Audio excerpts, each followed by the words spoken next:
My name is Jannika and I am your German teacher. Today we are going to learn to say where we live and also to ask people where we live. So have fun! So let's start.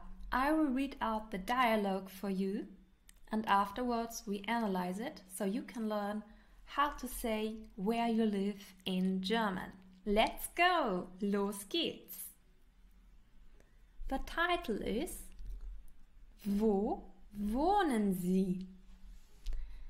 Herr Gül, wo wohnen Sie jetzt? Ich wohne in Frankfurt. Frau Sanchez, wo wohnen Sie?